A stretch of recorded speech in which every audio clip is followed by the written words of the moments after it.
Good morning, Dog Nation. I am Brandon Adams, and this is DawgNation Daily, the daily podcast for Georgia Bulldogs fans, presented today by Pella Window and Door of Georgia.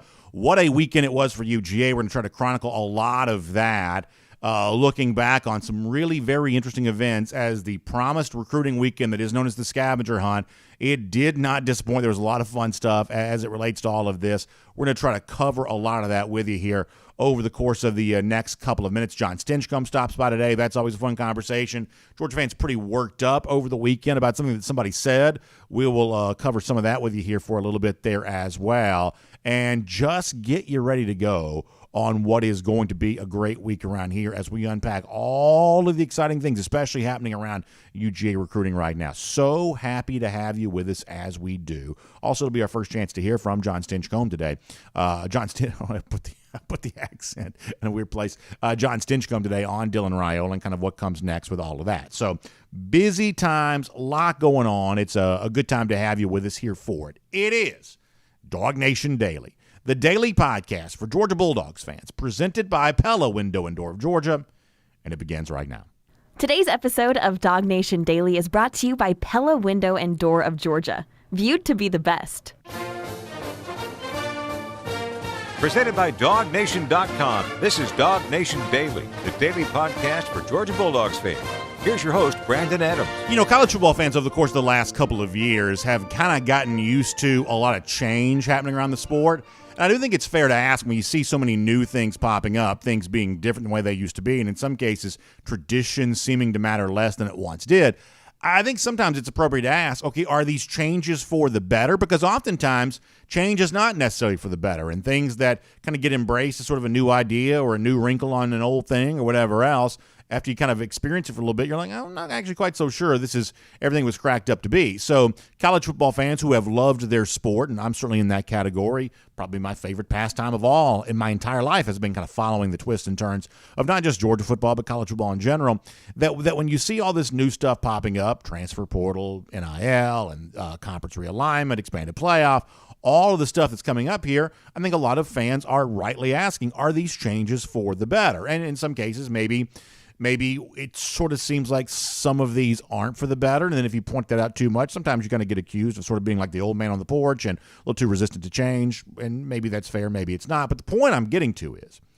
is that while we've all maybe occasionally at times sort of bumped into a new thing in college football that we're not quite so sure is a change for the better, there are also moments in the sort of life year span of a college football fan where you can't help but notice that, hey, things right now for the average fan way better than they once were. And I think I have a couple of examples of this here over the course of the next few minutes. And a lot of this relates to what kind of turned out to be, I think, every bit of what it was supposed to be for Georgia in this very hyped recruiting weekend, kind of known as the scavenger hunt. And I hope you were following a lot of that on social media here this weekend. Obviously, our buddy Jeff Sentell had a couple of very interesting stories at DawgNation.com, which I hope you'll check out.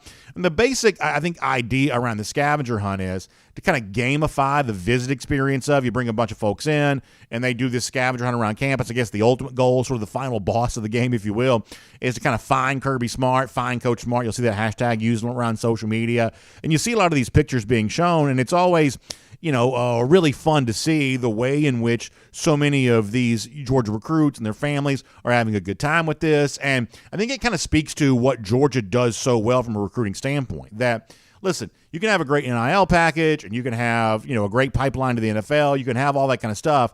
But there is still an element of the recruiting business that's about establishing relationships and just being able as a coach to be a genuine dude around a player, around that player's family, and kind of put across in an authentic way, you can trust your son with me for the next 3 to 4 years. This is going to be a good experience for your family to be a part of this, and I don't have a hard time interacting with you. I'm not standoffish. I'm not, someone who doesn't know how to be around other people. I'm comfortable in my own skin. And we see a lot of photographic evidence around this kind of stuff that just sort of suggests that Georgia is just kind of good at that sort of thing. More on that coming up in a moment. I'll also take another moment here to say that for a lot of Georgia fans, when you see one of these great recruiting weekends, a lot of Georgia fans were like, okay, when's it going to start bearing fruit? Who's the next commit? Who's going to do this? And who's going to respond to all the stuff they saw over the course of the weekend? Well, we already have some evidence that the recruiting machine, the wheels are turning towards some commitments. In fact, we got one over the course of the weekend. Let's make sure we point this out from Georgia's standpoint, that Drew Miller, elite punter, has committed to UGA. He says 100% committed, staying a Bulldog at Georgia football, go Dogs. And I have to say, this is probably the best, most aggressive edit I've ever seen for a punter before in my life. So that's kind of a nice thing to be able to see there. Certainly celebrating and enjoying the good stuff going on, and always need to have a good punter, even if you hope that the punter isn't used very much.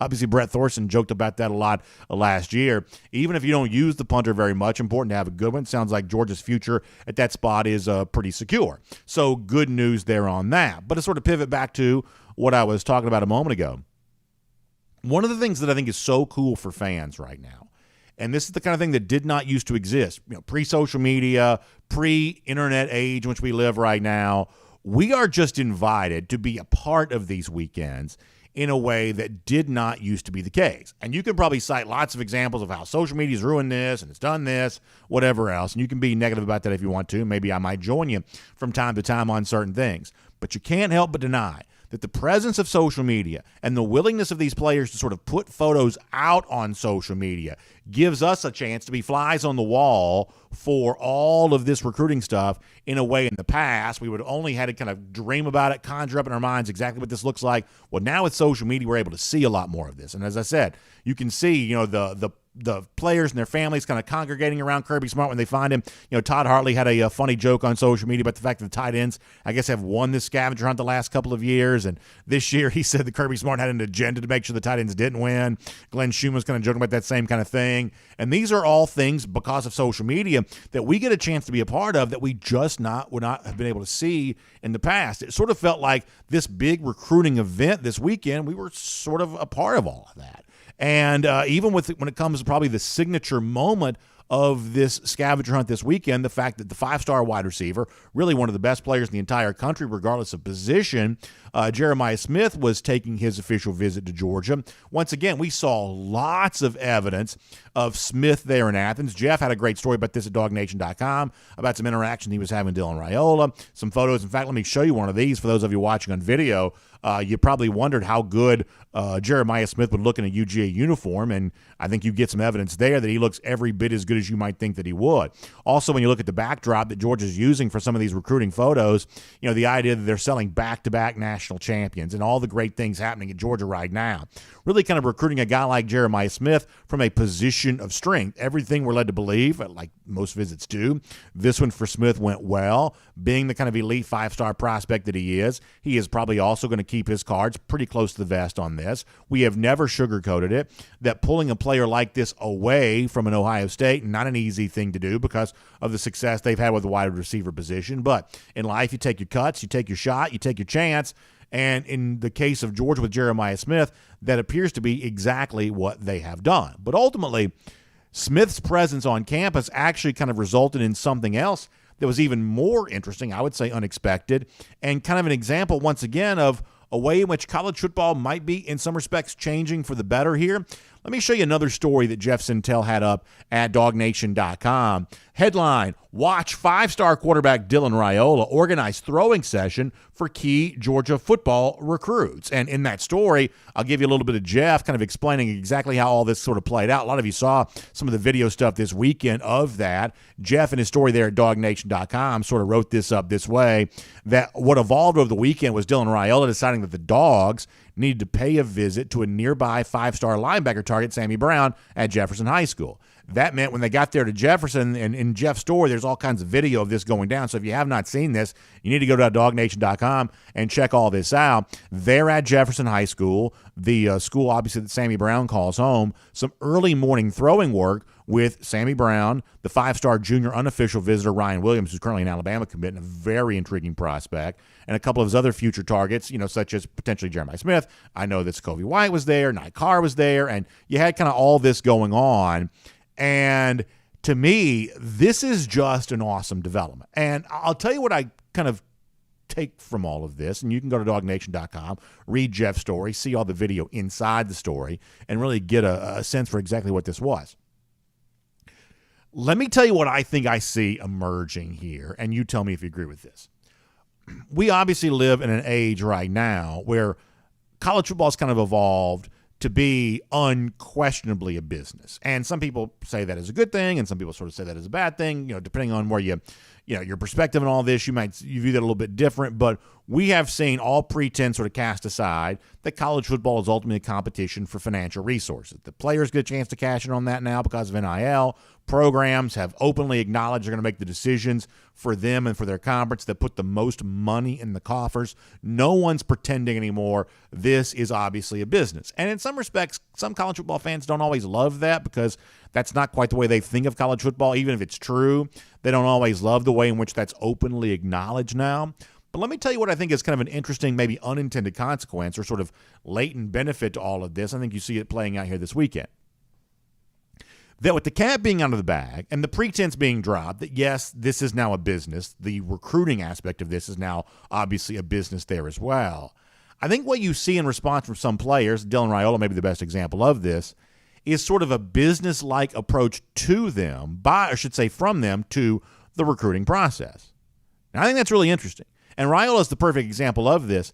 There was very little pretense. There was very little theatrics. There was very little pomp and circumstance about his UGA commitment.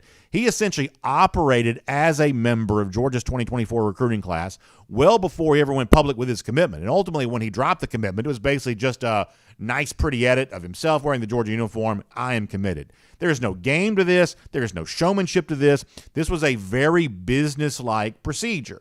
And here on this particular weekend where he comes into Athens, all the way from Arizona, by the way, on an unofficial visit, essentially traveling on his own dime to get to Georgia here this weekend, once again, to be here and help, impress recruits that he hopes joining him at Georgia, this wasn't about the glitz, the glamour, and the nice steak dinner or whatever else you do for a lot of these recruits. This was, hey, let's go a couple miles down the road. Let's go visit Sammy Brown at Jefferson High School, and let's go have a throwing session. Let's do some football work. And I got to tell you, this is the kind of thing that I hope that fans are noticing here, because not only does this sort of speak to good things about Georgia football, but I think it sort of speaks to a very interesting direction that the sport is heading when all of a sudden now you've got the nation's number one recruit, Dylan Raiola, who could choose to be as showy and as theatrical as he wanted to be. And instead, it seems like this young man wants to be about football. His commitment was very businesslike.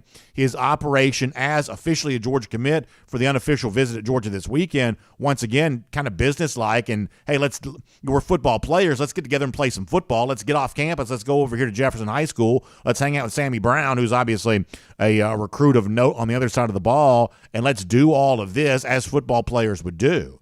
It is just kind of a very matter-of-fact, businesslike approach right now. And I got to tell you, I think it ought to make you excited about the future. Not just excited about the future of Georgia football, but college football in general, because it seems like this current crop of recruits really kind of has their heads screwed on pretty straight here. And they understand, to use a phrase that Smart's used in the past, they understand how to keep the main thing the main thing. So, once again, if you have not seen the story at DawgNation.com, you ought to go out of your way to see it. Jeff Sintel highlighting what happened at Jefferson High School, kind of an impromptu sort of, hey, out of nowhere, let's get together, let's go have this throwing session, let's work together, let's see some Georgia commits like Nikar and Scovey White, let's see guys who might be coming to Georgia, all of this organized by Dylan Raiola. I think it kind of puts some emphasis on exactly why Raiola's name has had so much hype connected to it since it was even thought that he was likely going to end up at UGA. It's not about showmanship, and it's not about glitz and glamour. It's about honest-to-goodness, hard-nosed football. A quarterback who wants to be a leader for a future Georgia football team, already proving himself to be a leader of this 2024 recruiting class. We saw evidence of that this weekend, and for Georgia fans, I got to tell you, that is a very good thing. My name's Brandon Adams, and this is DawgNation Daily, daily podcast for Georgia Bulldogs fans, presented today by Pella Window and Door of Georgia, and glad to have you with us for it. We're live on video 945, 1st and 15, DawgNation.com, DawgNation app. A little extra content we give out for those who join us on our own platform every day, and so thankful for those that do that. Then we roll it out across all video platforms everywhere else, Facebook, YouTube, Twitter, Twitch. We have a great time doing that. Of course, we're on the radio each and every day on Athens Sports Radio 960 The Ref, And we are available as a podcast, too. The Apple Player, Spotify, worldfamousDawgNation.com. Lots of ways to connect with us. And we're just glad you picked one of them and choose to do it. And a big thanks to our friends at Pella Window and Door of Georgia for making it all possible there as well. Energy efficient windows and doors. I was thinking about my windows and doors, I guess it was Saturday evening, because it came up a big-time rainstorm there at my house. Big rain, wind blowing, all that kind of stuff. And it's moments like that where you're like, I hope that outside stuff stays on the outside. I don't want that water creeping in, that kind of, like windy, breezy stuff sort of creeping in, creating that draft. Even in the summertime, you still don't want that. And that's what really well-sealed, really well-made windows and doors can help prevent for you. Plus, they also make your house look better on the outside. And that's really what Pella Window and Door of Georgia is all about. It's survey after survey in our market year after year. Pella is really recognized as the brand leader. They are truly viewed to be the best. And if you've heard me say that, but you maybe haven't had a chance to experience it for yourself as of yet, I'm telling you, you need to do your own research on this. And you need to go to the Pella showroom right there in Duluth. They call it the Experience Center. And you can kind of see the warehouse element there. You can kind of put your hand on the product. You can feel what makes it different. I'm the kind of guy that likes to sort of put my hands on something and just get the sense of all of that. And that's what Pella Window and Door of Georgia is all about. Better windows, better doors, feel good on the inside, look good on the outside. Also great savings there as well. And by the way, I am reminded, and somebody brought this up the other day. So last week we were talking about a Pella deal, and would Dylan Raiola commit before the particular deal expired? Well, guess what? He did. He actually committed shortly after we talked about Pella Window and Door of Georgia on this show last week. That's awesome. And what's also awesome today is we have a brand new deal to tell you about from our friends at Pella Window and Door of Georgia. How about this? This is a good one, y'all. 10% off your entire project or 0% APR for the next 24 months. And that's a limited time offer. In fact, that ends today. So make sure you take advantage of that. Sale ends today. They're on that. 10% off your entire project, 0% APR for 24 months. Ending today. Final day on that offer. So make sure you check all of that out. So give them a call, 678-638-1429. That is 678-638-1429. Or visit them online, PellaofGA.com/DawgNation. PellaofGA.com/DawgNation. Just make sure you tell them the BA from DawgNation Daily said they would take good care of you, because I truly know that they will. All right, we're going to get John Stinchcomb coming up in a moment. A lot to talk to John about. But prior to that, though, I want to go around the Dawghouse here today. And this was a pretty busy weekend for me. It's my daughter's birthday. We were pretty wrapped up in all that. It's like these birthdays when you're kids, it's sort of like the royal coronation in England, where it's like several days worth of stuff, lots of outfit changes. There's just a lot going on related to a lot of this kind of stuff. So I was kind of unplugged for most of the weekend. But I did notice, I believe it was mostly yesterday, a lot of Georgia fans reacting to something that was said on one of the Barstool shows called Unnecessary Roughness. Brandon Walker, a guy that years ago we used to work together a little bit, so I know Brandon a little bit. And he was talking about Sanford Stadium. And this got a lot of reaction from Georgia fans. And I would say that, we're kind of a show for the fans. And so anytime this many Georgia fans are talking about any one thing, sort of feel like we need to probably at least take a minute or two to sort of have some fun with it. Because I think there is one very important takeaway from Georgia fans on this particular topic. Now, the genesis of this is the idea in the minds of Brandon Walker and the other person he was talking with here on this particular Barstool show, that Sanford Stadium as an intense atmosphere on college game days is overrated. Let me let you hear Walker and his colleague in their own words, and we'll talk about this here coming up in just a little bit. Here is Brandon Walker from Barstool. Georgia fans are not satisfied having the best coaches, the best players. They're not satisfied winning national titles. They also are now doing this movement where Sanford Stadium is the best stadium in the country. Have you seen that? They're not just now doing it. To not forget that of all the takes that I had last year, and I went at with so many different fan bases, the Georgia fans were so mad at me about saying that Sanford Stadium is not the loudest stadium and that home field advantage there is not near as big as other places. They keep saying that Georgia's Sanford Stadium is better than Tiger Stadium. No, it's not close. No, it's not, and that's not. And Georgia fans, listen loud and clear. That is not an insult. Sanford Stadium is not a top 5 stadium in the Southeastern Conference. No, it's not. Just not. It's behind LSU. It's behind Tennessee. It's behind Auburn. It's behind A&M. It's behind the Swamp. Like, it's behind those comfortably. So, to me, there are two important takeaways here. And one of these is what the Barstool folks are saying there is just patently wrong. And like, I'm not sitting up in New Jersey talking about this kind of stuff. I'm actually going to these SEC stadiums. What I can tell you is, having been at Tiger Stadium a few years ago, and admittedly this was 2018, this is a little while ago, But, there were about 20,000 Georgia fans there that day, and I remember asking, what looked to be a pretty plugged-in LSU guy, I remember asking him, hey, is this the most visiting fans you've ever seen in the stadium before? And what he said back to me, I'll never forget this. He said, this is the most LSU fans I've seen in the stadium in quite some time. In other words, for all the reputation the Tiger Stadium has as this house of horrors, you want to play there at night and things like that, the truth is for a good while, especially pre-Joe Burrow, and this is kind of right as Joe Burrow was just kind of getting going, for a while there, Tiger Stadium wasn't always living up to its reputation as a big-time venue in the SEC. And don't even get me started on Texas A&M. Kyle Field's obviously very big. It's typically full, but it's also not exactly known as a house of horrors. The record for A&M in big games played at College Station, I think, tells you everything you need to know about that. Conversely, I'll be more than happy to acknowledge something. There may have been a time at some point in the past in which Sanford Stadium maybe wasn't as intense of an on-campus atmosphere as it probably should have been. We would all acknowledge that the stuff that goes on outside the stadium at UGA games is really enticing. It's a great tailgate environment. It's sort of a pretty pristine type place to visit. And I've said before that there was an element of some, Georgia games that almost kind of remind me a little bit of what Wrigley Field might have been in Chicago, where the action around the stadium is so great that sometimes maybe it took the spotlight on what was happening in the stadium. There may be a time, early 2000s, late 90s, in which that was kind of true, that students and recent graduates, the kind of people who sort of make the stadium atmosphere as loud as it can possibly be, maybe they were more interested in the tailgate scene than they were in creating the kind of intense atmosphere that's necessary there in Sanford Stadium. That may have been true at some point in time in the past, but it's not true anymore. And people can cite blackout game against Auburn in 2007, or they may mention the LSU game in 2013. I think the game that never quite gets enough credit for kind of the turning of the tide for Sanford Stadium as an intense venue, go back to 2004 when LSU, defending national champions, still coached by Nick Saban, came into Sanford Stadium there that day. At that time, I thought that was the best atmosphere the stadium had ever had, and future games only sort of built on that and kind of showed you what was possible in terms of the Georgia students and the Georgia fans creating a great atmosphere for UGA.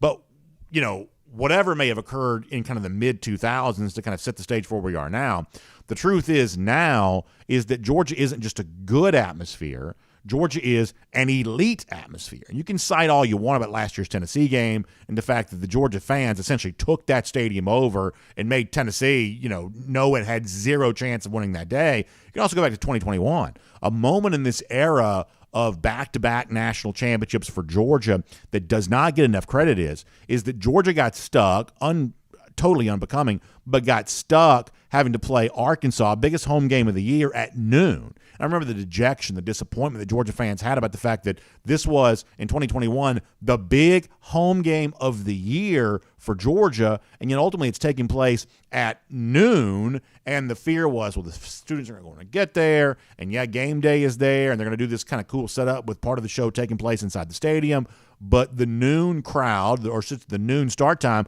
was going to take the juice out of the crowd.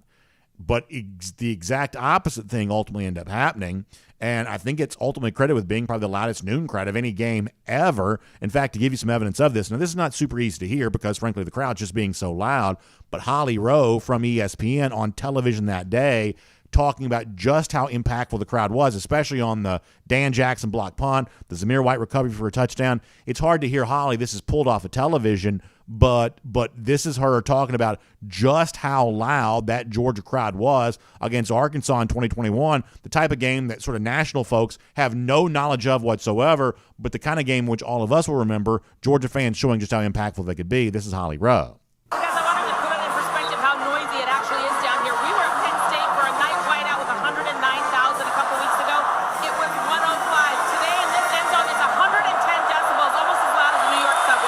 So what Holly Rowe is saying there is that Sanford Stadium that particular day was way louder than the whiteout at Penn State had been, a week or two prior to that, as measured by the decibel reading, basically as loud as which is like a New York City subway or whatever it was that she said there in terms of how loud all that was. In fact, it wasn't just Holly Rowe who was saying stuff like that.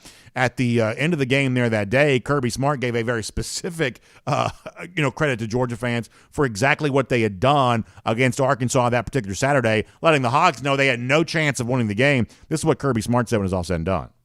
I think all you guys would admit they were elite, and we noticed it.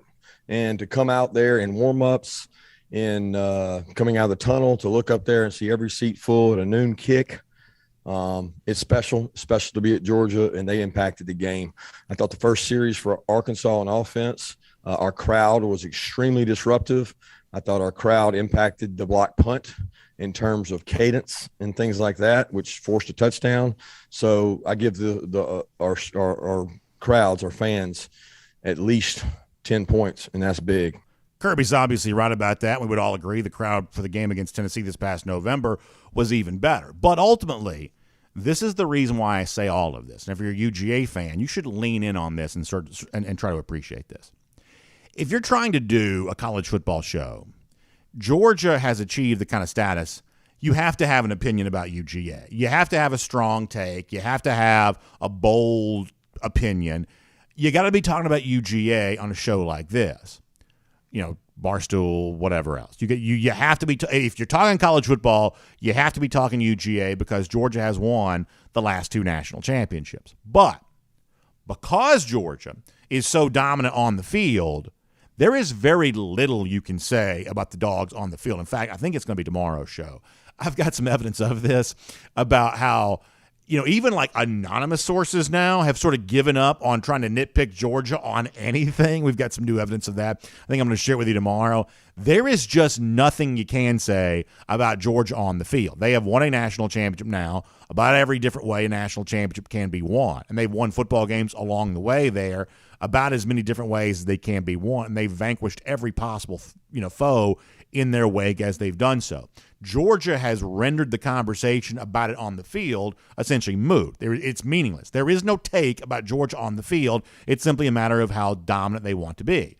So since you have to have an opinion about Georgia, and Georgia doesn't give any fodder for conversation about the action on the field because the program's just become so dominant, well, you got to find something to talk about. And so now it's Georgia fans who are picked on. It's, Brandon Walker doing this on Barstool here. It's, what's his name? The Tennessee quarterback Eric Ainge, part of that game against the Vols last year. You got to grab hold of something to have a hot take on because the Dogs on the field don't give you any fodder for that whatsoever. So if you're a Georgia fan, hey, I feel kind of good to know that the team on the field is so dominant that no one can say anything about what happens between the white lines, but now they've sort of turned their attention on you instead. And by the way, this also sort of circles back to something we talk about quite a bit around here.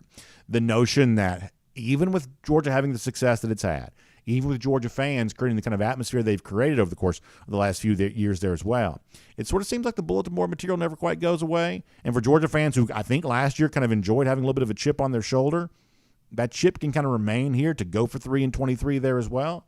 If you're a UGA fan, I think the idea that's pretty fun. So that is Around the Dawghouse here today on DawgNation Daily, presented by Pella Window and Door of Georgia. Before we are done on today's program, a UGA sports team had a very successful weekend. We'll give them a shout-out, of which they are richly deserving. And then we'll look ahead to the rest of the spring landscape here as the Georgia seasons start to kind of move to their most important phases. We'll do all of that here coming up in just a little bit. But prior to that, we have not heard yet from our buddy John Stinchcomb, the former UGA All-American, about what he thinks about the Dylan Raiola commitment, the aftermath of all of that, and exactly what kind of atmosphere is created between the hedges these days. Let's do all of that with John Stinchcomb right now here on DawgNation Daily, presented by Pella Window and Door of Georgia. From Athens and across the SEC or wherever the recruiting trail may lead, here's a DawgNation.com insider. Let me say hello to John Stinchcomb here. Always great to have him as a part of our program, DawgNation Daily, presented by Pella Window and Door of Georgia. John, before you join us, we're talking a little bit about UGA fans, the atmosphere around Sanford Stadium.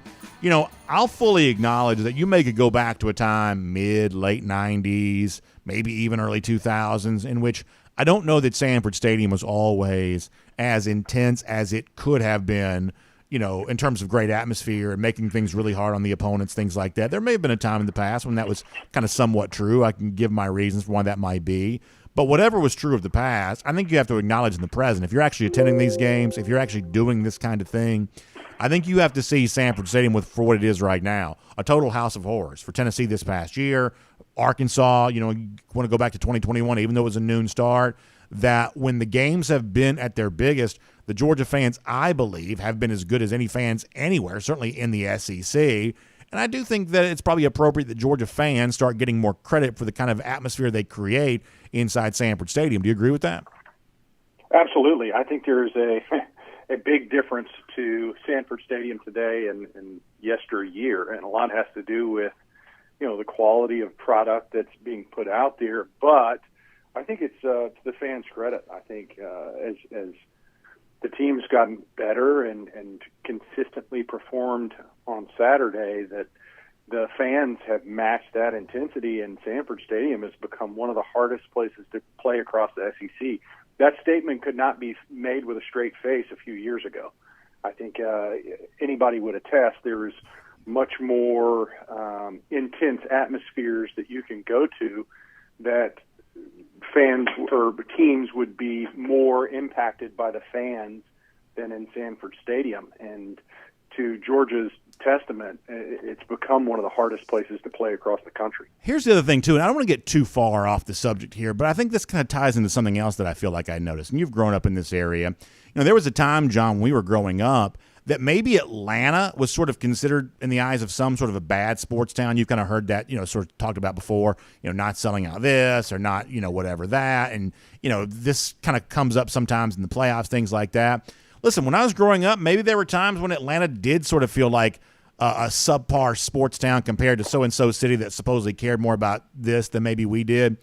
But I got to tell you, not only has the Georgia atmosphere, I believe, improved in recent years, I think Atlanta's standing as a sports town has kind of changed there, too. I think the building of the Battery around Truist Park has completely galvanized this city. I don't follow the NBA like I once did, but, the Hawks sold out almost every single game this year. You can kind of point to a lot of different examples here where just the whole vibe of sports in Georgia, Atlanta area, Athens here, I think the whole vibe has just sort of changed. And it might be interesting to kind of talk about why that is necessarily, but I think the results sort of speak for themselves of, hey, within the last kind of 10-ish years, Atlanta, Georgia, the vibe here from a sports standpoint, I think it's way different than it was when you and I were growing up. It's just gotten far more intense, I believe.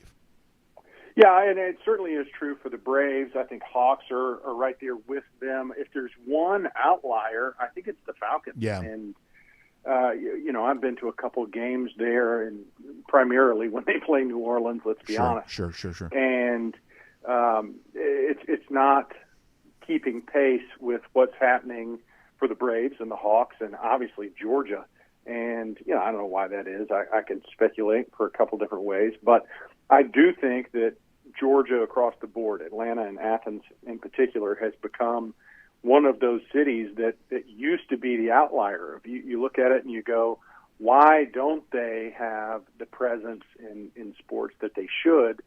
And now they do. I think the Atlanta professional teams, as well as Georgia, the atmospheres that have been created have drawn fans and makes it a really cool sports venue for all those teams. I guess one final thing for me on this, and we'll change the subject and talk about something different here, is I think Georgia fans last year, I think the Georgia team maybe even there as well, I think they sort of enjoyed having a little bit of an edge to them. In other words, Nolan Smith has joked about this, and I think he's not even joking. I think he's being serious. They wanted to conjure up doubt. They wanted to conjure up haters. And they liked the idea of trying to vanquish critics. I think Georgia fans certainly felt that way going into the Tennessee game last year, where they were being told that, they weren't capable of creating sort of an intense atmosphere. So to the extent that sort of stuff still lives in the atmosphere around this Georgia program, I think that's a pretty comfortable scenario for UGA, the UGA team and its fans. I think they sort of like the idea of shutting people up or going out there and kind of fighting against these imagined foes more so than Georgia's won the last 2 national championships. It's simply a matter of continuing that coronation. How many more can they win and getting rose petals thrown at your feet? For whatever reason, Georgia seems to reject that, and they like the idea of, well, so-and-so hates us or so-and-so doesn't think we're very good or so-and-so said this. There seems to be a little bit of energy that still comes out of the idea of this program having some critics, which I think could still be in play in 2023, even after what happened in 2021 and 2022. Every team across the board is looking for that mental edge, if you will. You listen to the Denver Nuggets coach this week talking about how they weren't getting the credit that's due them, and that the national narrative was more about the Lakers. You're looking for motivation. You're looking for something for your players to keep that focus on having the edge, having that hunger that's mandated by your high-level performing teams. And in years past, it was pretty easy to try to stoke those flames. And when you find success, and as other teams have proven, you're always looking for other ways to make sure that you don't lose that edge that got you there, and that you maintain that hunger. And one of those motivators is that underdog piece where you're not getting the credit that's deserved, you haven't arrived yet, all those things that you see time and time again across all sports platforms that tries to get guys as sharp as they possibly can be. And one of the best motivators is we're not getting the respect that we should, and so we need to go prove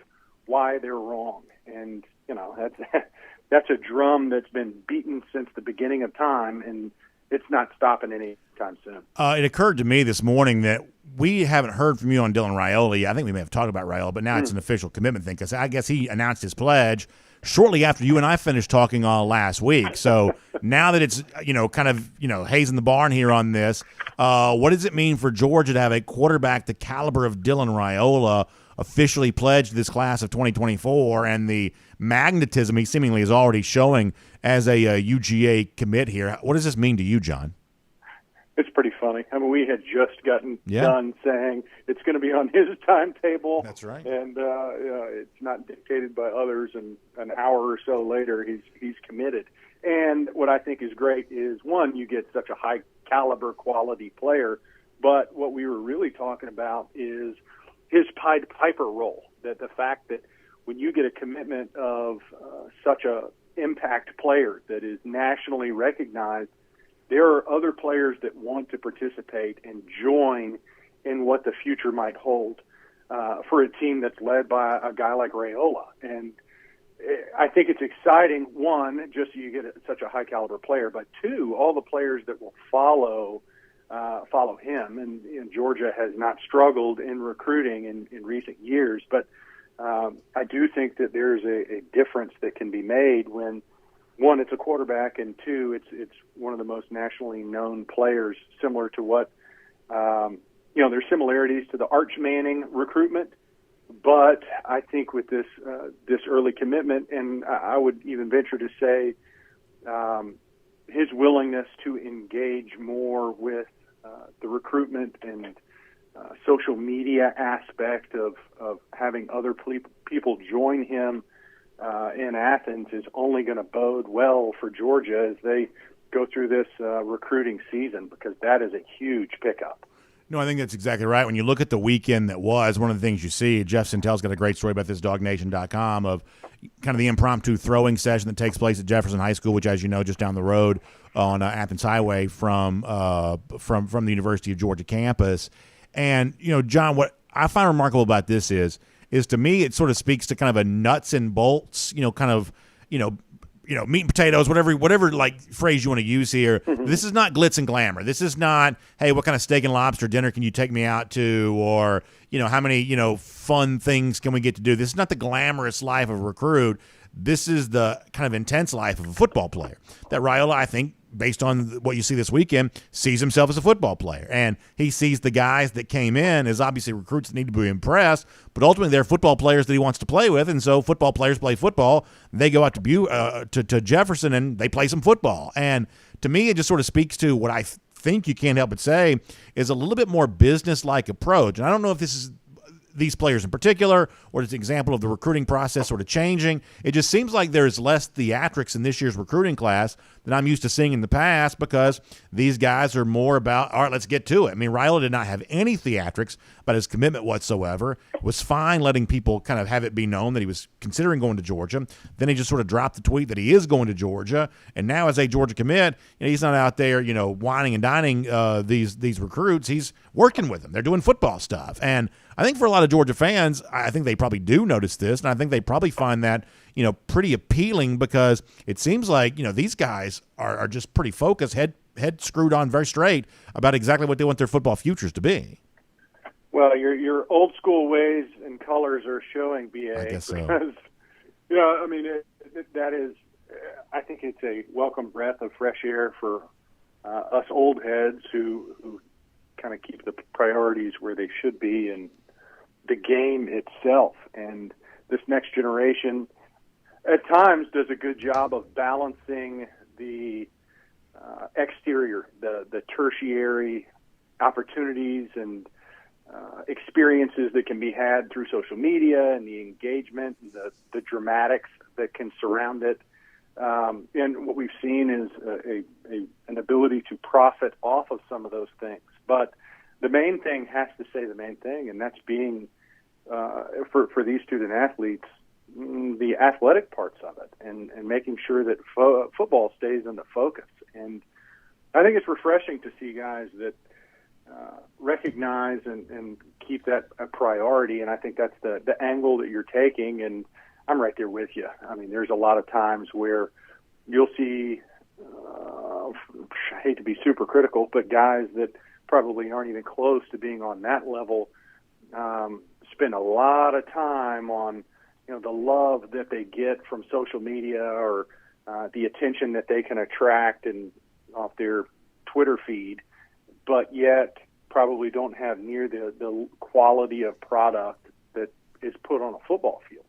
And when you see a guy that plays at the level that he does, and you see that the priorities seem to be very much in the right places, that football is his passion, and it's not just something that he's been gifted with, that he's got these natural abilities, which he does, but he's also combining that work and desire to be the best that he can be, I think is really encouraging and exciting for us, and kind of gives us that comfort and that peace to know that, man, there are still some folks that don't get distracted by what's shiny and outside of the game.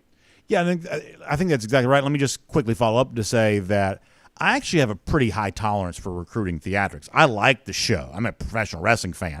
When you make sort of a pro wrestling style recruiting type thing, I'm kind of here for that. It's often been called sort of a soap opera for, sort of a soap opera worth following, and I don't mind the twists and turns of all of that. And listen, I think that if you're a recruit, you go on campus somewhere, you should make them feed you well. You should get your cookie cake and all the stuff that's kind of always been famous. I want you to get all of that. But, John, to go back to sort of the old head part of this, here is what I think you and I both could say maybe we've seen in the past, especially you having been a player.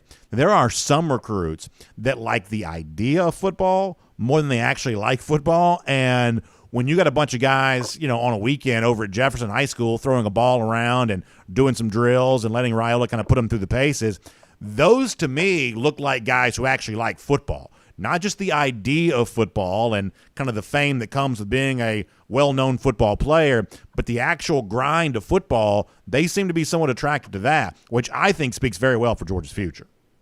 Absolutely. And that's really where it needs to remain, right? And where, you can have, I think other players have proven, you can have those other aspects, the social media presence, the NIL deals that are to come, and still keep priorities. And what you're saying is what you see from Raiola this past weekend is that he has that. He has that ability to keep that focus on keeping the main thing, and that's performing. And I think that's also one of the biggest attractants to other recruits is guys going, it's not just all show and puffery, that this guy is about, some serious football and making all those around him better. So it was a great weekend all the way around, great week with the commitment, and then what we saw from him, the immediate response from such a big commitment. And I think for all Georgia fans, it's been a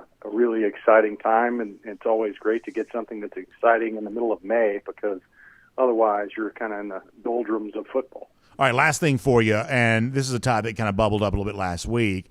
CBS Sports does this every year. We like lists because it gives us something to debate and talk about. It's always a lot of fun.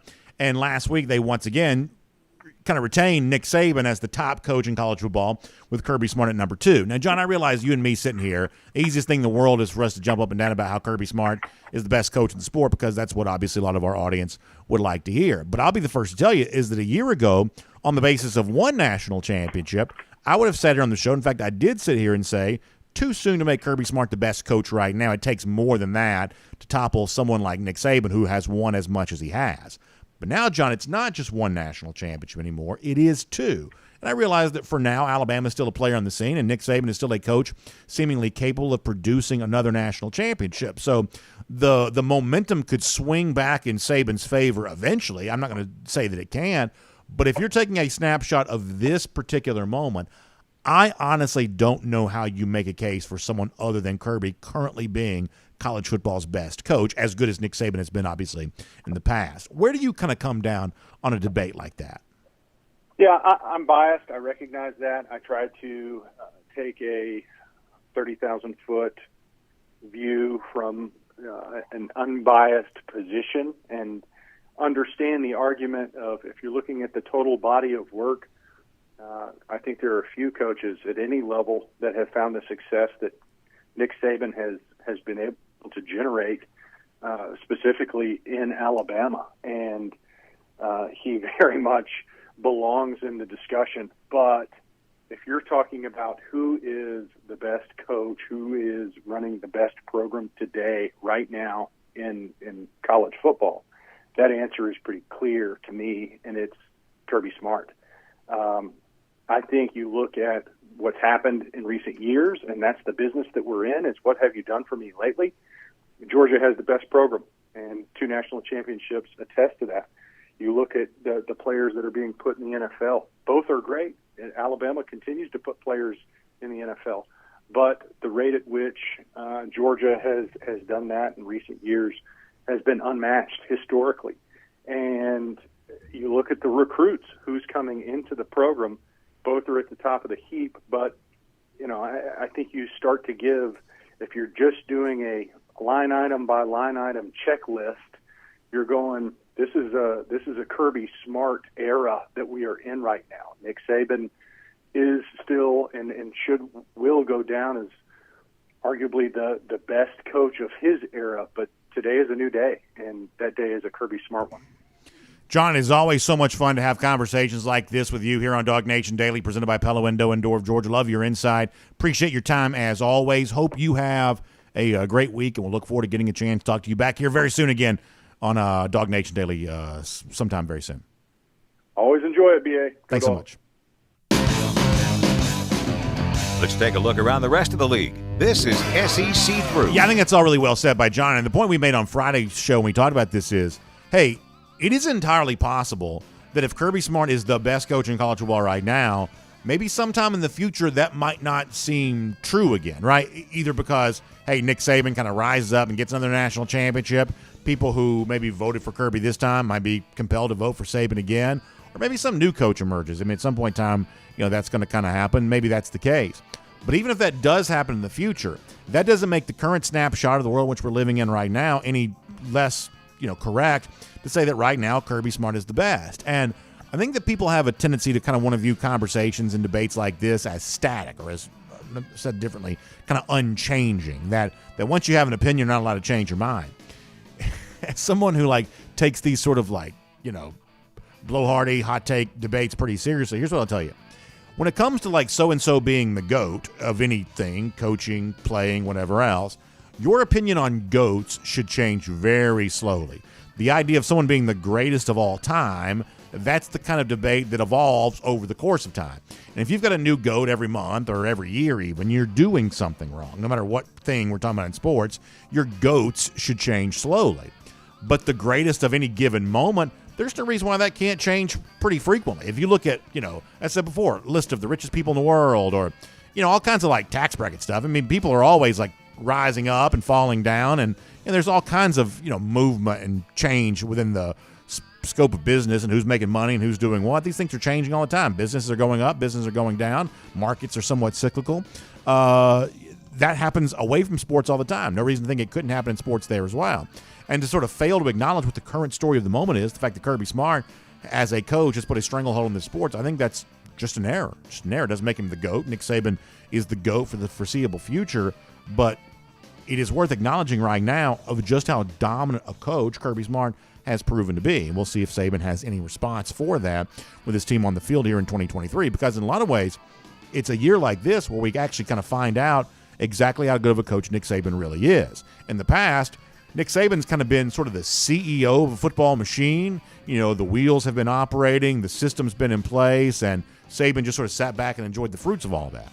But now, you know, Saban's actually got to roll up his sleeves and do some actual coaching, because it does not appear right now that they obviously have a starting quarterback. They're going to have to find one and develop one from a trio of guys that have had some pretty serious questions about it, each of them being asked for kind of different reasons. You know, two new coordinators.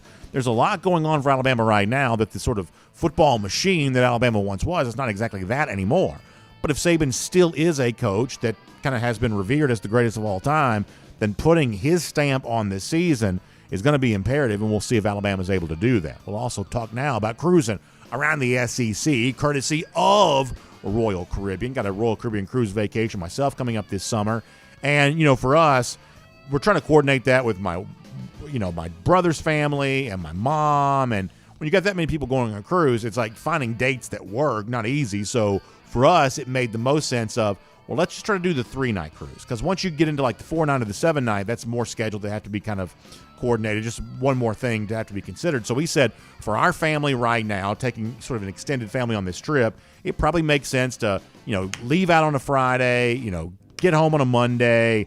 That's the kind of easiest thing to plan for, and that's with Royal Caribbean, which you have a great option for. You can drive down to Port Canaveral. That's what we're doing. Some of you like kind of flying down to Fort Lauderdale or maybe Miami, somewhere like that, or maybe you kind of live in a Florida spot where one of those ports is more convenient for you. But it's a great collection of choices that you can make. Which port to go out of, which itinerary do you want to pursue, which length of cruise makes the most sense for you. Is it the 3-night, is it the 4-night, is it the 7-night?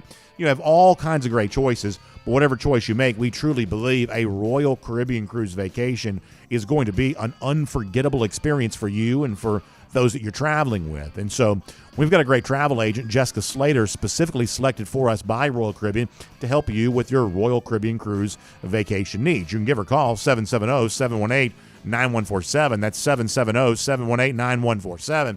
And when you talk to her, have her tell you about some of the really cool things going to be going on with Royal Caribbean in the very near future, including the debut of Icon of the Seas coming January 2024. Man, that is going to be a lot of fun. All right, so let's get ready to go cruise around the SEC, courtesy of Royal Caribbean.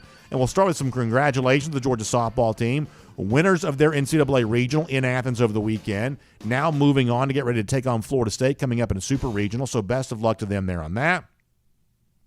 Also, the Georgia baseball team got a win against LSU this weekend, which preserves for them the opportunity to be in the upcoming SEC tournament. They play tomorrow morning, and they'll have to win there to kind of move into the double elimination phase of the SEC baseball tournament. So we've kind of reached that time of year in which the spring sports sort of move to their postseason. And I'll tell you, I've been a college baseball fan for a while now. I know more about that than I do softball, admittedly.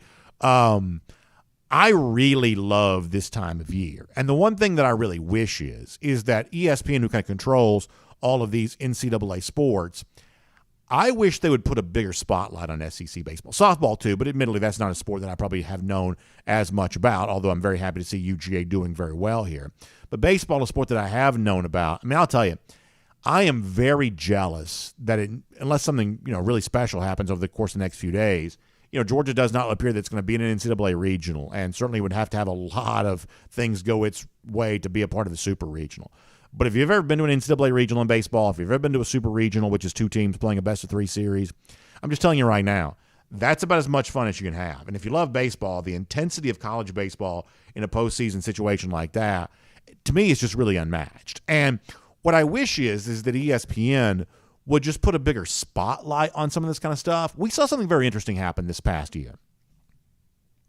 ESPN went wall to wall with promotion of women's basketball, and their efforts were greatly rewarded. The tournament got terrific ratings. The Final Four got terrific ratings. And I even kind of noticed from my own social media that there were more people talking about women's basketball this year during March than I'd ever seen before, ever. This was a real thing. This wasn't just one of those kind of inflated things that you sometimes see that you wonder how true it really is. I saw enough circumstantial evidence to lead me to believe, hey, this ratings bump was reflected in the actual conversation. People were paying attention to this. And the point that I made at the time is, if ESPN wants to put this kind of promotional arm, behind women's college basketball and get this kind of attention on the sport, they could also do this for any other sport they chose to do it for. And I wish that college baseball could get a taste of this compared to what women's college basketball got this past March, because not only could baseball use it to let people know how much fun of a sport this is, but the sport itself could just use an extra boost. For a long time, for instance, the SEC has been fighting to add an extra assistant coach, and the rest of the NCAA that kind of votes down anything that requires spending more money. They always vote this down. And we obviously know the challenge that a lot of college baseball players deal with related to the small number of scholarships available, that most college baseball players are only kind of playing on a portion of a scholarship because of the way in which funds are sort of allocated there for baseball. That's just the reality of that sport. And yet those of us who watch the sport, and, to the SEC network's credit, especially with the streaming packages, a lot more SEC baseball is now available on television than it's ever been in the past. But I truly believe that SEC baseball or NCAA baseball postseason is really a special thing. And it doesn't get big eyeballs, doesn't get big views, because it doesn't get very much in the way of promotion. But when ESPN decided to go all in promoting women's basketball this past March, it was greatly rewarded for having done so. And if they chose to do even a portion of that for baseball, I think that sport would also be rewarded with a lot more attention there as well. I don't know that ESPN is going to do it. I think it's sort of a shame that it won't. But if it did, I think a lot of folks would benefit from becoming more acquainted with the sport this time of year, which is really very fun. So best of luck to both the softball team and the Diamond Dogs as they move towards their postseason play. One of the things we're going to talk about a little bit here over the course of the next couple of days is the Athlon Sports College Football Preview magazine is on newsstands. Now, a lot of you know, I think John Wade called me a little bit of an old head earlier, which I'm probably guilty of. One of my most old-headed tendencies is, even in this day and age in which we live right now, I have always loved the preseason college football magazines. And this Memorial Day kind of week, this sort of late May time of year, is when most of these magazines sort of hit the newsstands. Eventually we'll get Phil Steele. That's kind of probably the most famous magazine. It'll come out usually in July. But let me tell you what kind of made me a little bit sad this year. And maybe your experience is different than mine, but I went to a few different places. The only magazine that I saw this year was the Athlon. We haven't had Street and Smith's preview magazine for a couple of years now. I haven't seen Lindy's anywhere. I don't know. Maybe I've just missed it. And if the folks from Lindy's are hearing this, maybe they'll give us an update on that. But I went to 3 different newsstands, have not seen Lindy's yet. We haven't had Street and Smith's in a couple of years. So when it comes to the traditional kind of flurry of preseason magazines that come out this time of year, the only one I've seen thus far is Athlon. And I haven't seen – it used to be that Athlon kind of had its SEC magazine and its national magazine. And in 3 different places, it was the national magazine that's the only one that I've seen. So maybe that just sort of reflects the newsstands that I've been to. But I have gone to a couple different places here just to sort of see what was out there. And the only one that I've seen is the Athlon National Magazine. But the point is it is out, and it always creates pretty good fodder for conversation. And one of the things they have is their preseason All-American team. And I wanted to highlight a couple of things here as it relates to the SEC. First of all, Quinshon Judkins, running back, kind of makes this for Ole Miss. Obviously, this is a team last year in Ole Miss that ran the ball pretty well. And one of the things we sort of expected was the quarterback competition there to maybe result in a new starter. I don't know that Jackson Dart had a very good year this past season. Looks like Dart may hold on to that job and eventually be the starting quarterback, maybe there for Ole Miss. This is obviously a team that Georgia plays. And, under Lane Kiffin, the one thing that Ole Miss is kind of proven to do is actually be a pretty good rushing team. And Judkins is a name worth knowing as you start thinking about late season Georgia against the Rebels. Brock Bowers is on here there too. Obviously, you would expect that. And I think the conversation around Bowers, we're also going to do some of this over the course of the next few days there as well, is simply trying to determine just how successful can he be? Exactly how high is the limit on Bowers for this upcoming season? We would believe that he's already a historic figure in Georgia football. I think he's one of the 4 most significant players to ever play for this program already. But obviously with a 3rd year, which we think will be his final year, he could really put himself in a truly rare category. And We're going to talk more about exactly what that means, but already kind of getting that attention as first team All-American tight end. You would expect that to be the case, and it certainly is. And then another name we've mentioned in this space a couple times here recently, that's J.C. Latham, the offensive lineman from Alabama. I think that Latham probably stands as one of the most important players in all of college football because it is legitimately true that the Alabama quarterback situation totally unsettled right now. Trying to figure out what's going on at running back. Maybe that's just Justice Haynes stepping on the field and quickly ascending into an important starring role there. Maybe that's the case, but that's still a little bit of an unknown commodity because he's only a freshman. A guy like Latham, who seems to be a well-established, very successful, future high NFL draft pick, a guy like that building the offense around him, I believe, is just going to be crucial for Alabama. And any hope that Saban has to once again kind of be validated as the best coach in college football, or Alabama demonstrating itself to still be a legitimate national championship contender, Latham is such an important catalyst for all of that. So he's a preseason first-team All-American courtesy of our friends at Athlon and a name worth paying attention to.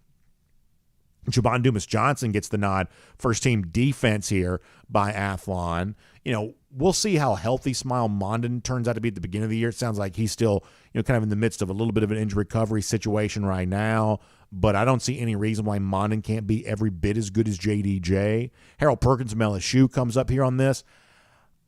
Some of the stuff we heard about Perkins this spring was a little bit interesting. Apparently they were doing some stuff with him at inside linebacker. This is a guy last year. Go back and watch the Arkansas game. He wreaked havoc in kind of a one-man wrecking crew type situation for LSU there in that spot as kind of an edge rusher.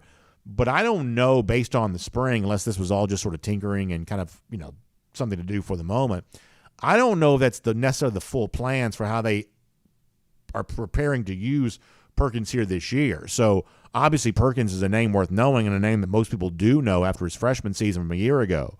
But be on guard for LSU potentially using him this year a little bit different than you might think.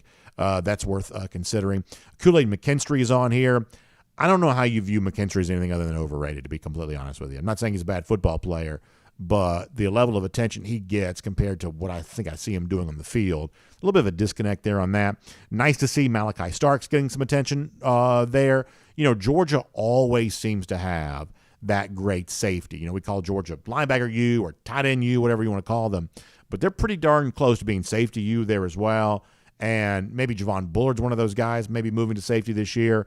But obviously, I think for a guy last year who was on the field a lot for Georgia, there is a lot to like about Malachi Starks. Nice to see him getting some preseason attention there too. And we will make that cruising around the SEC courtesy of Royal Caribbean.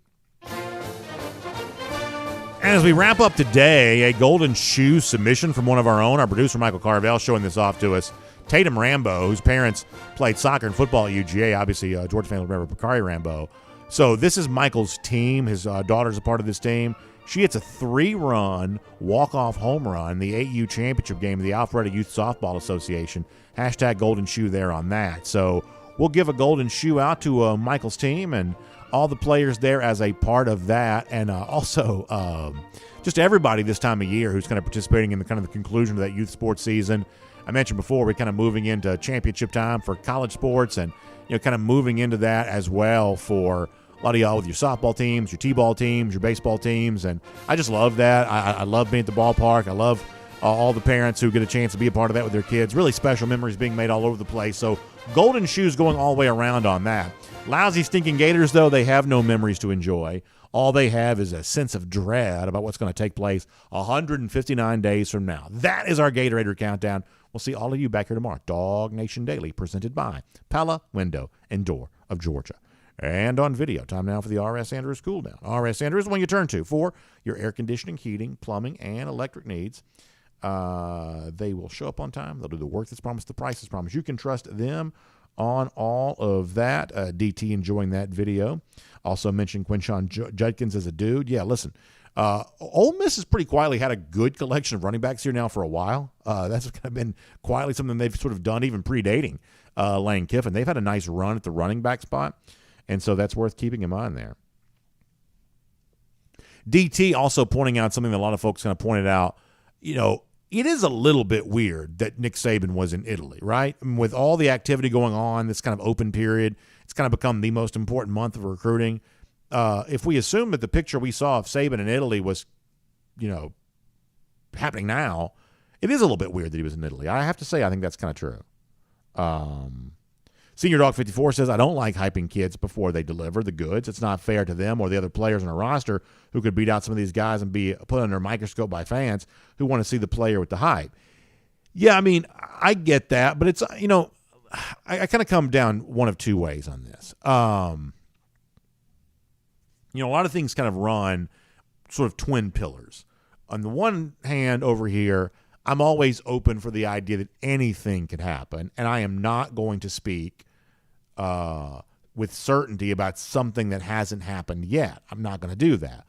But on the other hand, much the same way I said a moment ago, it's kind of appropriate to acknowledge that in this moment, Kirby Smart is the best coach in college football, and who knows how that changes in the next couple of years. That empires are always rising and falling in America. Maybe Kirby Smart's empire falls a little bit at some point in time, but in this moment, he's the current best coach in college football. I sort of feel that same way about recruits there too. That while who knows how good Dylan Raiola is eventually going to be, acknowledging how good of a prospect he appears to be right now is also accurate. That the truth really is kind of its own defense. And that, certain guys like Dylan or Jeremiah Smith, they are just of a measurable standard as a prospect that it's worth acknowledging how good they appear to be. And it's also worth acknowledging the level of mystery that comes attached to that. Because here's the one thing I feel like I see, Senior, and I think you might join me in saying this is kind of true, that people have a tendency to sort of get this wrong on both sides of it. On the one side, people have a tendency to think, well, because so-and-so is such a promising prospect, therefore his success is a guarantee. Well, we know that's not true because we have examples of that not being the case. On the flip side of that, we have what I think of as sort of an overly cynical fan who, because a 5-star in the past has not panned out, therefore any 5-star should be viewed with skepticism or some sort of sense of doubt. And I think that also gets it wrong there as well. In other words, it's just as wrong to say a 5-star is guaranteed of success as it is to say a 5-star's barrier to success is greater than it actually is. That there's something to be said for just acknowledging how promising a prospect appears to be. And obviously a lot of the players that Georgia had on campus this weekend would sort of, be put in that category.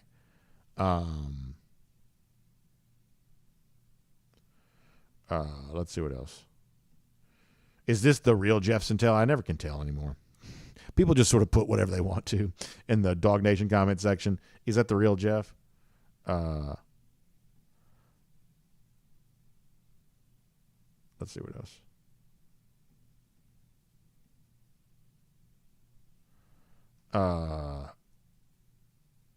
Cam Haston, the idea of flips, he says flips typically work better the quieter things are. Maybe that's the case. I mean, we talked a little earlier about kind of the business-like nature of some of the Georgia recruiting stuff. I mean, I think that Jeremiah Smith is his own version of that of, obviously it would be so easy for me to grab hold of some sort of emotional statement of, oh my gosh, I've never seen anything like what Georgia put together this weekend.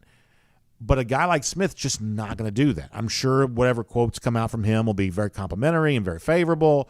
But a lot of these guys now sometimes sort of sound like, diplomats. They almost sound like, visiting dignitaries from some other country who come over to have a state dinner or something like that, or a state, S-T-A-T-E, not steak, but a state dinner where they know all the pleasantries to exchange and they know how to sort of say all the right stuff without really revealing anything. If we're going to say that, hey, recruiting appears to have gotten a little bit more business-like, that's an example of that, where a guy like Jeremiah is just not going to reveal his innermost feelings too much. Cam Hasty on the subject of Heinrich, the tight end that was also here, described as a Jason Witten 2.0. That sounds pretty good. Randy Hall asking about Lindy's. Like I said, I looked for the Lindy's mag 3 different places. I couldn't find it. So I don't know what that means for them. Obviously, sometimes you sort of think the worst in situations like that, but I hope that's not the case. I will say also, too, I meant to mention this a moment ago. We saw last week some major transfer news. Florida State gets the receiver from Michigan State. LSU added a pretty big defensive back. These major transfer stories happening so late, I mean, that's got to be awful for the preseason magazine game, right? Because I mean, you have to start sending those things to printer months ago, I think, at least a couple of months ago.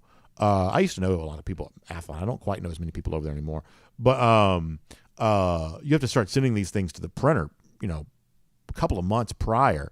And so when you've got transfer news, I'm talking about sizable transfer news happening so late, that's got to be tough on the preseason magazine game because, I mean, it's hard to have a relevant magazine if you're not fully reflecting the total transfer picture. And this post-spring transfer portal window doesn't even open until May 1st. That's got to be really tough. Paul Moon, citing Paul Moon to say that Carson Beck going to be the best quarterback in the country. So there you go. Frank Patterson says that Heinrich 6'4", 230 looks like a Delp. Yeah, one of the things that I was really impressed with when I saw Oscar in person last year, I went to one of those Georgia practices one Saturday in August, is that he's noticeably pretty big. I mean, he's not Darnell Washington, but he's noticeably pretty big. Frederick Meredith says college football is more dog-eat-dog than ever, whether they knew it or not. Georgia hired the perfect coach at the perfect time for this new age of college football we're wading into. Yeah, Frederick, I'd agree with you on that.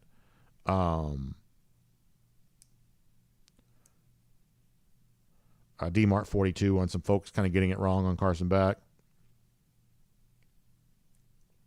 Kenneth Holt says, have you seen the average height of the Florida State wide receiver room? He says they got some trees out there catching passes.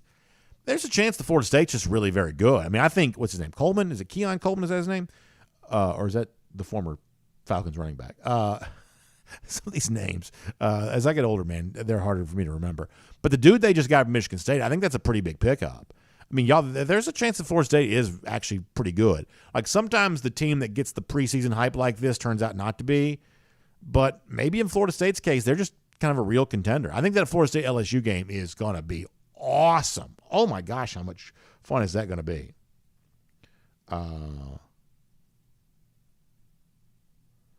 Let's see what. Oh, did Heinrich just commit? Is that right? Did that just happen?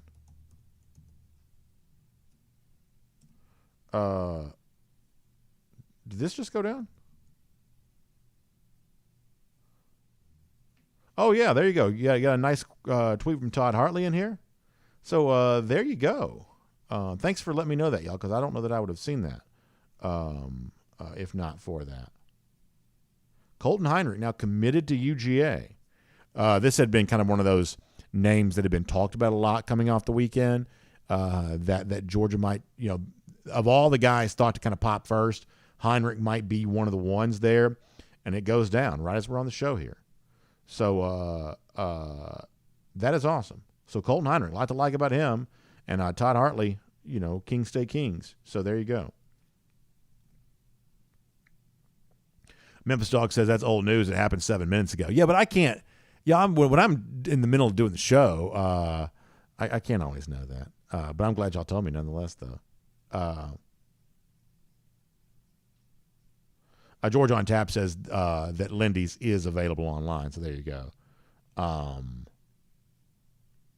Baggins and Friend says that he recollected that I doubted Kirby when he was hired. Yeah, it's true. We've joked about this in the past. That, like, my vision of Georgia circa, like, late 2015 was, moving into the 2016 season, is that I thought that Mark Richt had won enough that Georgia should think twice about hiring a coach with no head coaching experience. I wrote this. I kind of laid out my case why I thought that was true. I think it was a valid opinion, but clearly there was a lot about Kirby Smart that I just didn't fully understand. The fact that Smart had such a well-developed plan in place that he was going to really hit it running, and he had the coaches he wanted to hire, the players he wanted to bring in. He had all of that. I just don't think I had the proper vision for all of that. That the point that I made at the time was, hey, back in 2001, when Georgia hired Mark Richt, the program was of the stature where taking a hot assistant from an elite program, which is what Florida State was at the time, that probably made sense for Georgia at that moment. But Richt had won 2 SEC championships. Richt had come close to winning a national championship a couple of times. That all of a sudden now, part of the legacy of Mark Richt was this did not need to be the kind of program that hired assistant coaches anymore. I don't mind telling you how wrong I was on all of that. I think the reasoning was valid. I just think that it was just the wrong thing to share about a coach who I think immediately kind of showed you what it was all about in Kirby Smart. So, yeah, no doubt about that. No doubt about that. Let's see what else. Daddy's Channel says, in fairness to you, nobody had that foresight about Kirby Smart. Maybe not, but I do think that I feel like I know a lot more about recruiting now than I probably even fully understood back then. I mean, I followed recruiting like a lot of us did. But, I mean, I think that, like, the thing that I would have probably said around that time about Georgia, just not fully appreciating. Like, I would have probably said something to the effect of, okay, well, Kirby's going to come here and be a great recruiter, but it's not like recruiting is that big of a problem for Georgia because Georgia was regularly in the top 10. And that is just such a misunderstanding of how much Georgia needed on both lines of scrimmage and just how much the arms race for collecting elite talent had kind of, moved on so that, if you were 8th, 9th, 10th in the recruiting rankings, the gap between you and the teams kind of in that top 3 was pretty sizable. And so I think that part of, the evolution, just as someone who follows this sport, is a greater understanding of the kind of talent collection that you need to truly compete at the championship level, something that that Kirby Smart proved able to do right away. B2B Visor gives a hot take here that Mike Bobo is going to be a contender for the Broyles Award this season. That's really fun. That's really fun. Jonathan Aaron says, I know you're not Jeff, but what's your honest opinion on the chance of getting 2 5-star receivers? So I said this to Jeff on Friday, that I would sort of rank in order of likelihood to occur Ryan Wingo as the most likely, Jeremiah Smith is the next most likely, and then you get down to like a Mike Matthews after that. So I would say that for all the energy and excitement, I would say statistically it's still probably more difficult than not to get 2, right? That if you're doing a yes-no on 2 5-star receivers, that no would still be the point spread favorite over yes there in that spot. I don't believe it's an impossibility. I believe that it could happen, but that is still a pretty tough needle to thread. Seems likely, though, that in some form or fashion, Georgia might get 1.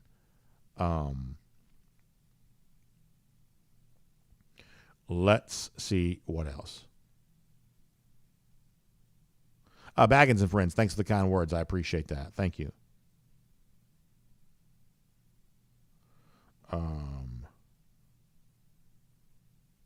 Paul Moon, going back to the past, says, I wasn't, quote, sold on Kirby. I was excited, but he was the first-time head coach. You should temper your expectations. I did think it was time to move on from Rick. We were stagnant as a program. Yeah, I think that eventually I came to realize, because, I mean, obviously I've been a defender of Rick's, and I thought that Rick was certainly close to a national championship. I thought that Rick was a good coach. But I think eventually you just sort of saw the one thing for me that probably spoke to the need to change at Georgia more so than anything else was when Georgia beat Georgia Southern in 2015. Georgia was like a 17-point favorite that day. Game had to go to overtime for Georgia to get the win. There's a huge celebration on the field for having beaten Georgia Southern. And I don't mean to be a wet blanket, but I just sort of thought this was so unbecoming of a program like Georgia to treat this meager accomplishment as if it was a great win. That to me, it just sort of speaks to the underachieving nature of what Georgia was as a team. And I hate to be that way, but it just looked small. Georgia just looked so much smaller as a program than what it should look. And I would say that as much as the Fatone Bowda and as much as anything else from that year, celebrating the way that it did for beating Georgia Southern, I thought was a bad look and probably convinced me that Georgia needed to move on. Let me go to Facebook. We'll get ready to wrap up here in a minute. All right. And so if you're just joining us, Colton Heinrich, good-looking tight end prospect for the class of 2024 in the mix here now. Ken Holcomb says, on a non-football note, just wanted to say that my wife, Irene, and as well the rest of her family are very proud of our niece Amanda, who got her Juris Doctorate degree from the University of Georgia. Boy, that's impressive. This from the School of Law. Atta girl. That's amazing. Kent, thanks for sharing that. That's awesome. Kent, please pass on our congratulations on that. What a tremendous accomplishment that is. A great law school. Tremendous accomplishment. Matt Rukavina says, remember a few short years ago we asked why we never targeted the tight end. Yeah, It's almost hard to remember how prominent a discussion that was as recently as just a few years ago, the idea that Georgia wasn't throwing two tight ends enough. And Kirby was getting really animated about all that. I mean, it's wild to think that at one point in time that was a legitimate criticism that Georgia was trying to push back on. But, boy, it's changed. And, I mean, to me, Todd Hartley just deserves so much credit. I was actually thinking about Hartley. What is next for Todd, right? Because, I mean, clearly he's as good an assistant coaching a position, I think, as anybody could be anywhere. And obviously you would assume that at some point in time in his future he's going to be a head coach. You kind of wonder, you look at the Sam Pittman model of being position coach at a place like Georgia and parlaying that as to be a head coach in the SEC. Hartley, who's much younger and maybe doesn't have as obvious a connection to any one school as Pittman had to Arkansas, could he sort of travel the same path? Because if I was Todd and if I could become a head coach without having to become an offensive coordinator, I think I might want to do that unless he fashions himself as a play-calling head coach one day, if he wants to be a part of his repertoire. If I could become a head coach without having to be an offensive coordinator, obviously I think I'd like to do that because, being a play-calling OC can be a little bit of a speed bump, right? Because play calling is its own animal in some respects. And if you could avoid that and just become a head coach on the basis of your program building abilities, then obviously you'd want to do that. And for a lot of these young Georgia coaches, think about Todd Hartley, future head coach, Glenn Schumann, future head coach, Del McGee, future head coach. McGee may be a really good example of this because a couple of years ago it was Charles Huff, the running backs coach at Alabama, who became head coach at Marshall. For a lot of these Georgia assistant coaches who could become head coaches without necessarily having to do any kind of tour duty somewhere else, here's the question you got to ask yourself. Would you still take a group of 5 head coaching offer somewhere? In other words, if FAU or somewhere like that, just pick a school. If they offered Todd Hartley the head coaching job there, would he take it? Given the fact that he makes good money at Georgia. And the one thing that I think that future head coaching prospects, and I realize I'm going down a rabbit hole, but I was thinking about this the other day. The one thing that I think that future head coaching prospects, like those position coaches at Georgia, have to consider is we just saw an NFL draft this year where darn near nobody from below the Power 5 level was drafted at all. I mean, I think this is probably as small a number of group of 5 FCS players getting drafted as we've ever seen. Because the better group of 5 teams now moved up in the Big 12 and things like that the divide between Power 5 and Group of 5 is greater than it's ever been before. And I would say, just given the fact that transfer portal is kind of sucking the talent out of Group of 5, moving it up to Power 5, NFL draft reflective of that, I think that Group of 5 head coaching positions are now even less valuable than they used to be. And then if you're a position coach at a place like Georgia, like a Hartley or a McGee or somebody like that, I think you have to think even longer and harder about taking a head coaching job like that because it could be very easy to go somewhere like that and get trapped. So the byproduct for Georgia is they may actually hold on to some of these guys a little longer than they otherwise would because, honestly, I think being tight ends coach at Georgia is probably better than being head coach at some random Group of 5 school where you're not really holding on to whatever talent you get. And I'm not just saying that because it's self-serving, because obviously Georgia fans would like to hold on to guys like Hartley, but the current landscape of college football may make that be more true, that if you can be Dan Lanning, if you can be Sam Pittman, if you can kind of parlay this into big-time Power 5 head coaching job, that you take it.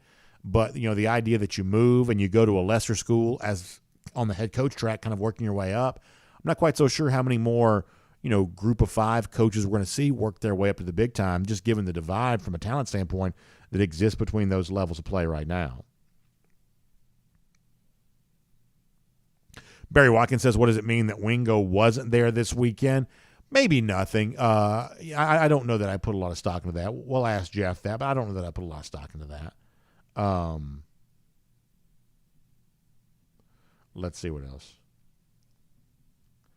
What's going on here? We're going to wrap up here a little bit.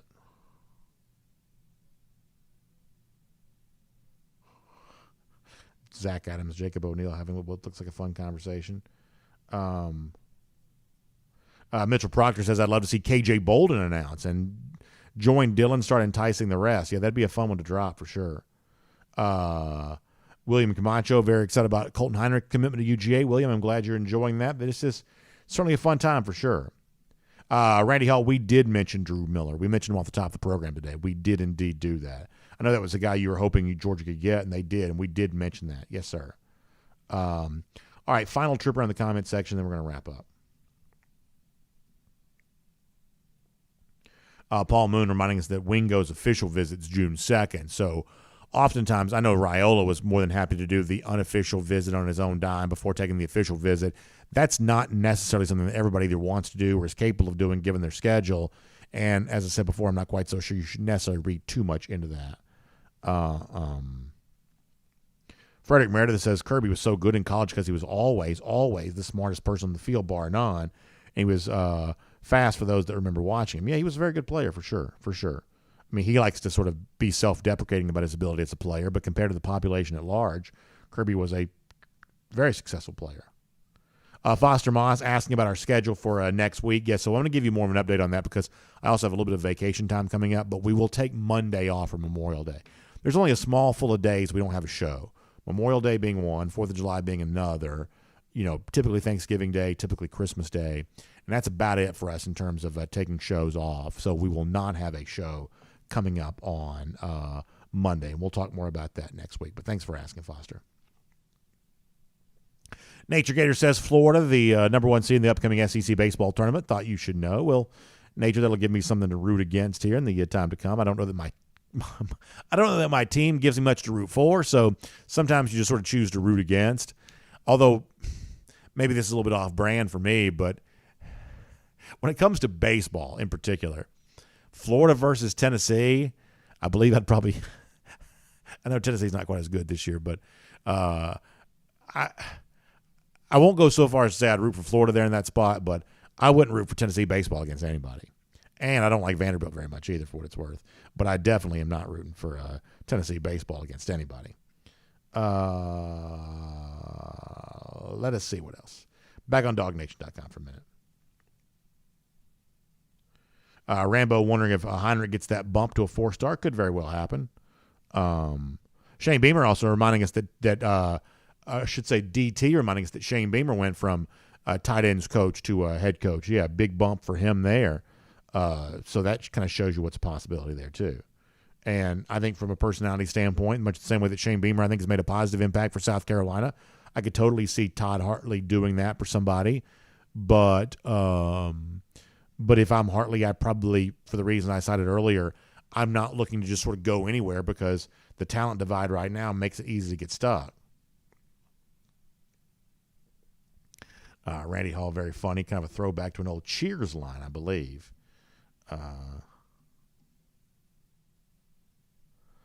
Let us see what else. Final time on Facebook. We got to go after that.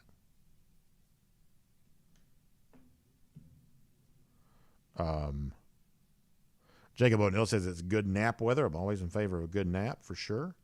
Always in favor of that.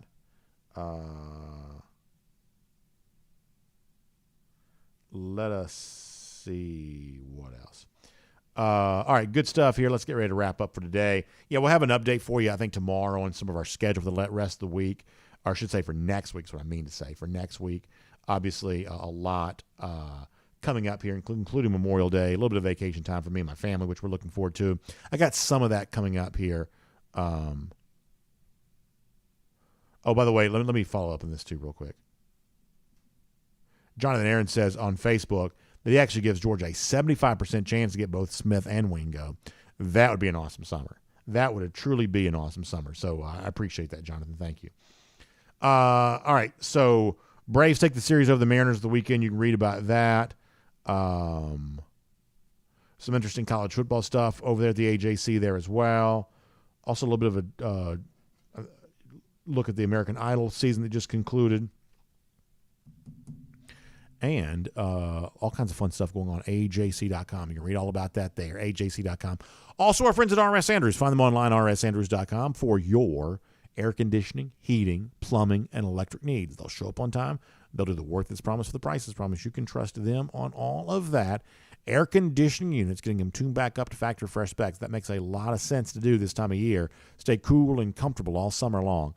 Our friends at RS Andrews will help you out with that. It's just $99 there as well. So find them online at rsandrews.com. We'll see you back here tomorrow. DawgNation Daily, presented by Pella Window and Door of Georgia. We will look forward to talking to you then.